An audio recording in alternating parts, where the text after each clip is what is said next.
Welcome to money talk with Deep. আজ হোলিতে যখন ভারতের জুড়ে যখন বসন্তের হাওয়া, তখন পুরো মিডল ইস্ট জুড়ে হাওয়ায় শুধু বারুদেরই গন্ধ। আজকে আমরা একটু চটপট দেখে নেব যে আজকে ইরান এবং ইউএসএ ইসরায়েল ওয়ারের কি আপডেট আছে।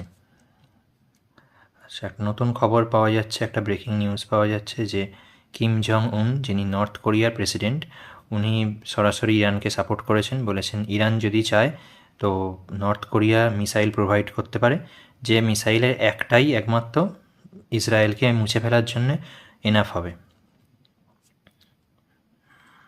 আর ইরান আজকে নতুন করে স্ট্রাইক করেছে AWS, যেটা একটা আমাজনেরই একটা সংস্থা, তার ডাটা সেন্টার। এই ডাটা সেন্টারটা ইউনাইটেড আরব এমিরেটসে অবস্থিত, সেখানে অ্যাটাক করেছে, যার ফলে একটা আমেরিকার বড় লস দেখতে পাওয়া যাচ্ছে। ইরান সবসময় আমেরিকাকে ইকোনমিক্যালি টার্গেট করছে, কিন্তু আমেরিকা সবসময় ইরানের মানুষজনকে টার্গেট করছে, যেটা খুবই নিন্দনীয় একটা বিষয়। এছাড়াও আর একটা খবর দেখতে পাওয়া যাচ্ছে, ইসরায়েল ইউএসএর মিলিত অ্যাটাক কোথায় করেছে ইরানের একটা গার্লস স্কুলে অ্যাটাক করেছে, যেখানে ইরানের 85 বাচ্চা মারা গেছে। এটা কখনোই সমর্থনযোগ্য নয়, কারণ যুদ্ধ কোনোভাবেই সমর্থনযোগ্য নয়। তার উপরে এরকম স্কুলে অ্যাটাক করা বা হাসপাতালে অ্যাটাক করা বা বাচ্চাদের শিশুদের উপর অ্যাটাক করা, যাদের সাথে যুদ্ধের কোনো সম্পর্কই নেই। যুদ্ধ সেনাবাহিনী হলেও তাহলেও একটা তবু সেটা মানা যেতে পারে, কিন্তু যুদ্ধ যখন সাধারণ মানুষ যাদের এফেক্টেড হয়ে যায়, সাধারণ মানুষ হয়তো ঘুরিয়ে প্রত্যক্ষভাবে এফেক্টেড না হলে পরোক্ষভাবে হয়, কিন্তু প্রত্যক্ষভাবে যখন তাদের উপরে হানা করা হয়, তখন এটাকে কোনোভাবেই সমর্থন করা যায় না। এছাড়া আমরা কি দেখতে পাচ্ছি, আমাদের ইন্ডিয়ান খবরের দিকে দেখতে গেলে, যে আজকে ডলারের এগেনস্টে রুপি 92.16-এ পৌঁছে গেছে, আরেকটু ওপরে গিয়েছিল, তো একটু পজিটিভে এসে ক্লোজিং দিয়েছে।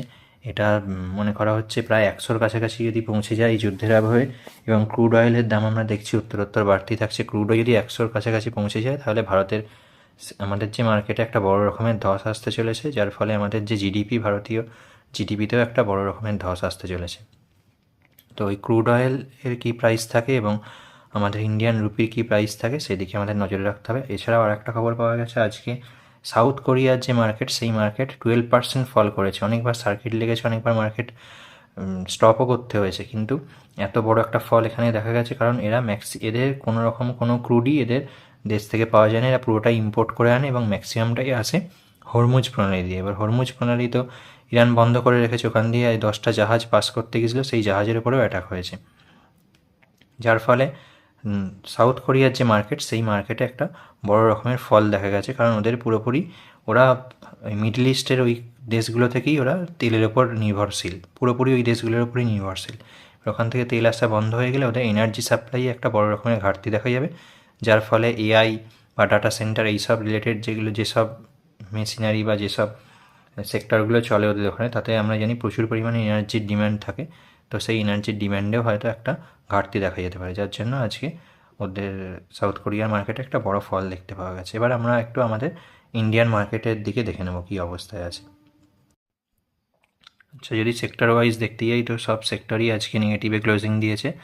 একমাত্র শুধু একটাই সেক্টর আজকে পজিটিভ বলা যায়, প্রায় সেম জায়গাতেই ক্লোজিং দিয়েছে, আইটি সেক্টর।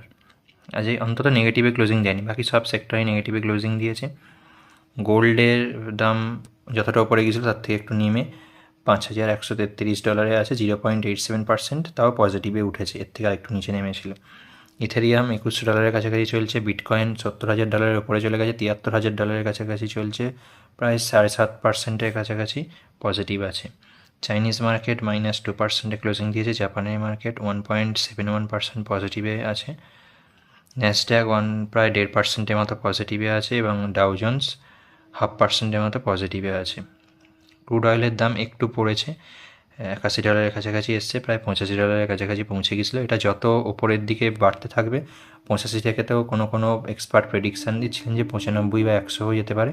তো তাহলে আমাদের ভারতের ইকোনমির অবস্থা খুবই খারাপ হয়ে যেত, কারণ আমরা ক্রুড বাইরে থেকে এক্সপোর্ট করি,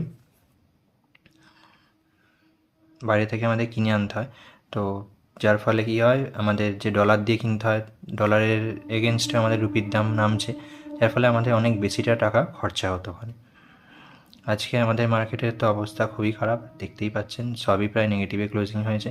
গিফট নিফটি অল্প পজিটিভে আছে 1%-এর কাছাকাছি। কালকে একটা বাউন্স দেখা যেতে পারে। কালকে আমরা জানি যে আমাদের যে সেন্সেক্স আছে, সেন্সেক্সে কালকে এক্সপায়ারি আছে, তো কালকে সেই হিসাবে একটা বাউন্স দেখতে পাওয়া যেতে পারে, কারণ ওখানে আমরা জানি যে অপশান ডেরিভেটিভে ট্রেডিং হয়, সেই হিসাবে একটা বাউন্স দেখতে পাওয়া যেতে পারে। আজকে 24,480-তে ক্লোজিং দিয়েছে, কালকে হয়তো এই লেভেলটাতে ক্লোজিং দিতে পারে। এই যে লেভেলটা আছে এই লেভেলটাতে একটা ক্লোজিং দিতে পারে কালকে।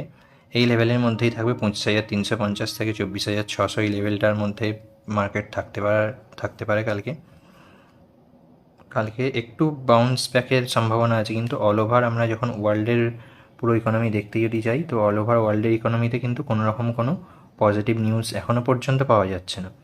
এই যুদ্ধটা যদি আরও লঙ্গার টাইমে চলে, যেটা আমেরিকা বলছে প্রায় 1 মাসও চলতে পারে, প্রথমে ভেবেছিল বোধহয় 1 সপ্তাহতেই যুদ্ধ শেষ হয়ে যাবে, তো যদি আরও লঙ্গার টাইমে চলে তাহলে আমাদের মার্কেটের উপরে আরও আমরা প্রভাব দেখতে পাবো। অলরেডি এখান থেকে অনেকটাই গ্যাপ ডাউন ওপেনিং ছিল, কিন্তু যার পর থেকে আর নিচে যায়নি, তারপর থেকে একটাই জায়গাতে হোল্ড করছে। আমরা এটাকে 1 ডে চার্টে যদি কনভার্ট করে নিই,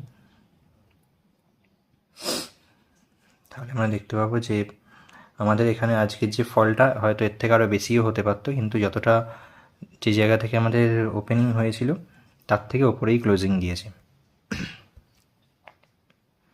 24,480-তে ক্লোজিং দিয়েছে। এখানের আমাদের আপার রেঞ্জ ছিল হচ্ছে 25,000, 25,000 থেকে 24,480, এই রেঞ্জের মধ্যেই কালকে থাকবে। কালকে একটু পজিটিভে খোলার চান্স আছে, যদি 24,600-র ওপরে খোলে তাহলে হয়তো আর একটু ওপরের দিকের মুভ দেখতে পাওয়া যেতে পারে। ইমিডিয়েট আমাদের যতদূর মনে হচ্ছে যে ওপরের দিকের টার্গেট 25,000 থেকে, আর নিচের দিকের টার্গেট 24,000, এই টার্গেটের রেঞ্জের মধ্যেই মার্কেট ঘোরাফেরা করার চান্স সব থেকে বেশি আছে। তো আজকে এই পর্যন্তই। আশা করি ভিডিওর ইনফরমেশানগুলো আপনাদের হেল্পফুল লেগেছে। যদি ভিডিওটা হেল্পফুল লাগে চাইলে চ্যানেলটা সাবস্ক্রাইব করে রাখতে পারেন। দেখা হচ্ছে আবার কালকের ভিডিওতে। ধন্যবাদ, ভালো থাকবেন।